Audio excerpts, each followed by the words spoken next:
चाय की दुकान पर खड़े शशांक ने जैसे ही किसी लड़की को मीठी मधुर आवाज में गुनगुनाते हुए सुना, वो फौरन उस लड़की के पीछे पीछे जाने लगा। कौसानी की उस ठंडी कोहरे वाले सुबह में सूनी सड़क पर आगे आगे जाते हुई वो अनजान लड़की और कोहरे की चादर में बार बार छिप जाती। शशांक को लेकिन उस लड़की की मीठी आवाज साफ साफ सुनाई दे रही थी।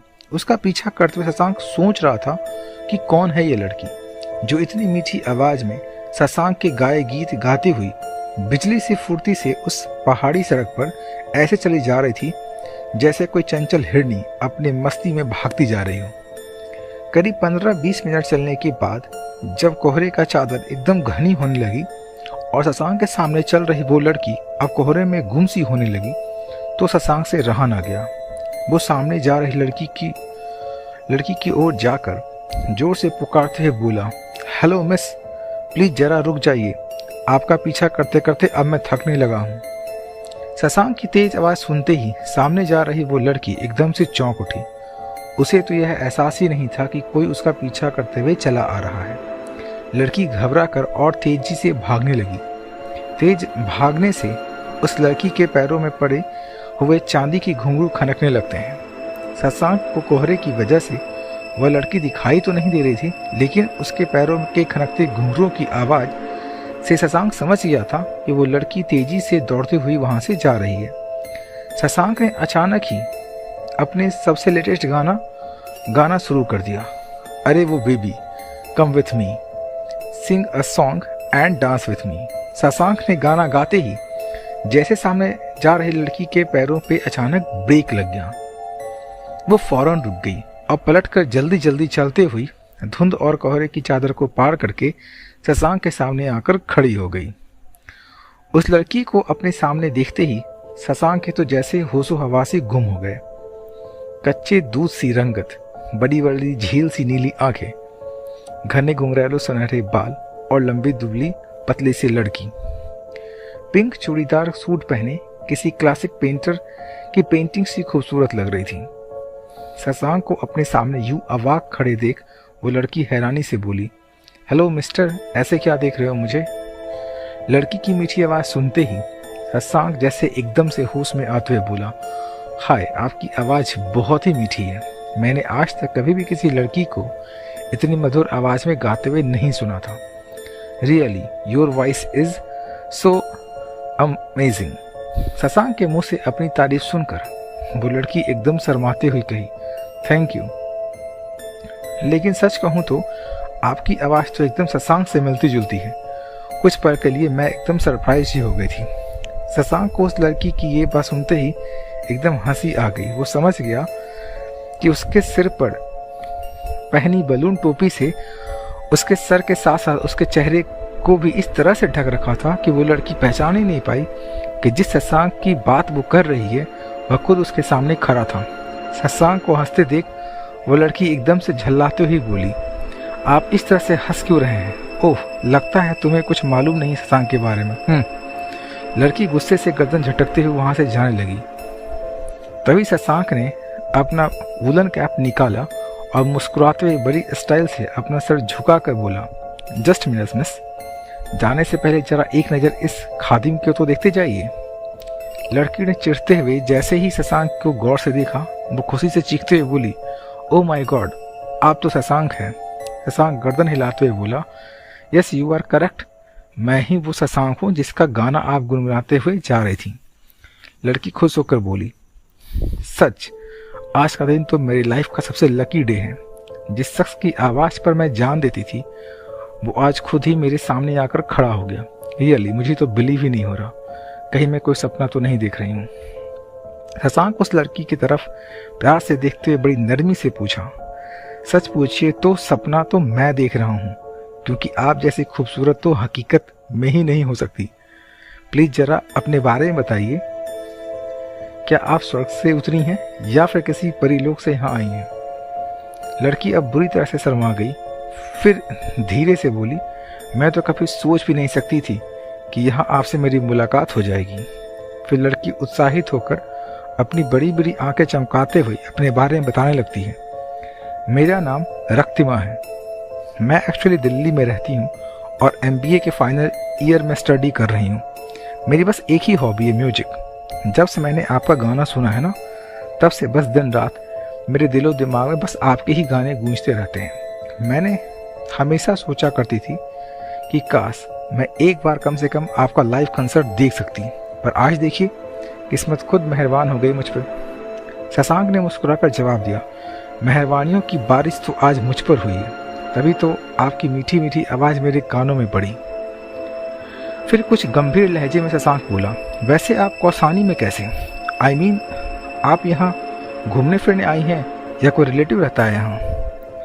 रक्तिमा का गुलाब सा चेहरा कुछ उदास हो उठा। वो दबी जुबान में बोली, मैं यहाँ घूमने नहीं आई हूँ। मेरे बचपन की फ्रेंड सुहाना को टीबी हो गया है और वो कौसानी के एक सैनिटोरियम में रहकर अपना ट्रीटमेंट करा रही है। मैं 2 दिन पहले दिल्ली से यहाँ सुहाना से मिलने आई थी। बेचारी की तबीयत बहुत खराब है। शशांक भी ये सुन थोड़ा उदास हो गया था। फिर कुछ सोचते हुए बोला, इफ़ यू डोंट माइंड रक्तिमा, क्या तुम आज दोपहर 12 बजे मेरे ग्रुप मेंबर से मिलने आओगी? मैं होटल साइन में रुका हुआ हूँ। मैं तुम्हें अपने ग्रुप मेंबर से मिलाने के लिए बेचैन हो रहा हूँ, स्पेशली रूबी से। रूबी को भी तो पता चलना चाहिए कि शहद जैसी मीठी मधुर आवाज़ कैसी होती है। रक्तिमा का चेहरा चमक उठा और वो सोचते हुए बोली, मैं आ तो जाऊंगी आपके होटल, पर दोपहर को नहीं, मैं शाम 7 बजे के बाद पहुंच जाऊंगी आपके होटल। शशांक जल्दी से बोला, ओके नो प्रॉब्लम, तुम शाम 7 बजे के बाद ही आना, मैं वेट करूंगा तुम्हारा। अचानक रक्तिमा धीरे से बोली, मुझे थोड़ा हेजिटेशन सा हो रहा है, कहीं आपके ग्रुप मेंबर्स मुझसे मिलना पसंद नहीं करेंगे तो? वो सब इतने फेमस बैंड से रिलेटेड हैं, मुझे उनके सामने थोड़ा अजीब सा लगेगा। उन्हें मुझ जैसी एक कॉमन सी स्टूपिड लड़की से मिलना क्यों अच्छा लगेगा? शशांक अब थोड़ा अकड़ते हुए बोला, तुम ये क्यों भूल रही हो रक्तिमा? वो सब जिस ग्रुप में मेंबर हैं, वो ग्रुप मैंने ही क्रिएट किया है। तुम उनकी बिल्कुल भी फिक्र मत करो और एकदम फुल कॉन्फिडेंस में आओ शाम में होटल, और हाँ, डिनर हमारे साथ ही करना। फिर मैं तुम्हें होटल की गाड़ी से ड्रॉप कर दूंगा। अपनी बात पूरी करते ही शशांक कुछ सोचते हुए बोला, तुम वैसे यहाँ रुकी कहाँ हो? I mean, कौन से होटल में रह रही हो तुम यहाँ? रक्तिमा तुरंत बोली, मैं तो ब्लूबेरी कॉटेज में रुकी हूँ। अकेली आई हूँ ना कौसानी, इसलिए मुझे रुकने के लिए तो कॉटेज ही कंफर्टेबल लगी। लेकिन आप क्यों इतनी तकलीफ करके मुझे छोड़ने आएंगे, वो भी रात में? नो शशांक, मैं अपने आप चली जाऊंगी। शशांक मुस्कुराते हुए बोला, ओके रक्तिमा, जैसा तुम चाहो, लेकिन प्लीज शाम को आना जरूर होटल, मैं वेट करूंगा। रक्तिमा भी प्यारी से मुस्कान बिखेरती हुई बोली, ओके शशांक जी, तो फिर मैं चलूं, काफ़ी देर हो गया मुझे। शशांक ने आंखें सिकोड़ते हुए पूछा, अगर बुरा मत मानो तो क्या मैं जान सकता हूँ आखिर कहाँ जाने के लिए तुम्हें देर हो रही है? रक्तिमा ने गहरी सांस ली, फिर धीमी आवाज में बोली, और कहाँ जाऊंगी मैं? सैनिटोरियम जाने के लिए देर हो रही है मुझे। बेचारी सुहाना मेरा वेट कर रही होगी। कल मैंने उससे प्रॉमिस किया था आज सुबह ब्रेकफास्ट के लिए फ्रेश ब्रेड और चेरीज लेकर आऊंगी। सुहाना को बहुत अच्छा पसंद है रेड चेरीज और सैनिटोरियम। शशांक ने एकदम से पूछा, और तुम्हें क्या पसंद है? रक्तिमा शर्मा गई, फिर पलके झुकाते हुए बोली, मुझे तो बस आपकी आवाज़ और आपके गाने पसंद है। शशांक तो एकदम मंत्रमुग्ध हो गया। रक्तिमा के शर्म से गुलाबी हुए मोहक मुखड़े को निहारने लगा। रक्तिमा ये देखकर और भी ज़्यादा शर्मा उठी और फिर तेजी से पलटकर वहाँ से किसी चंचल हिरनी की तरह दौड़ती हुई कुछ ही पलों में कोहरे की घनी चादर में खो गई। शशांक अब तक खड़ा हुआ था, जब तक उसे रक्तिमा के पैरों में पड़े घुंघरूओं की मधुर झनकार सुनाई देती रही। कोहरे में डूबी सड़क को एकटक देखते हुए शशांक जाने कितनी देर तक किसी मूर्ति की तरह वहीं के वहीं खड़ा रहा, और फिर अचानक उसके मोबाइल की रिंगटोन बजने लगी। तो शशांक ने एकदम से चौंक कर अपना मोबाइल फ़ोन निकाला और मुंह बनाते हुए देखने लगा किसने उसे इसमें डिस्टर्ब किया। मोबाइल स्क्रीन पर विनीत का नाम देखकर शशांक ने फिर जल्दी से कॉल रिसीव किया। हेलो विनीत, क्या हुआ यार, क्यों डिस्टर्ब कर रहा है?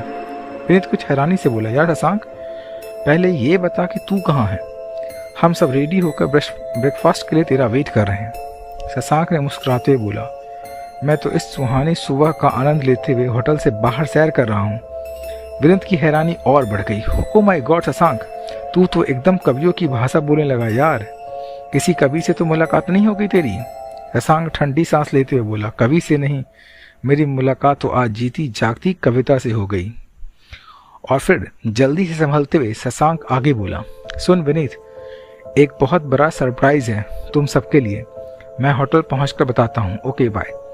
शशांक ने कॉल कट कर दी। विनीत हैरत से बुदबुदाया, क्या हो गया शशांक को अचानक? कल तक तो एकदम चिड़चिड़ कर बातें कर रहा था और आज तो जैसे फूल झड़ रहे हैं इसकी बातों से। क्या होगा? जब शशांक बताएगा अपने ग्रुप मेंबर्स को रक्तिमा के बारे में। क्या रक्तिमा आज शाम को शशांक के होटल में आएगी?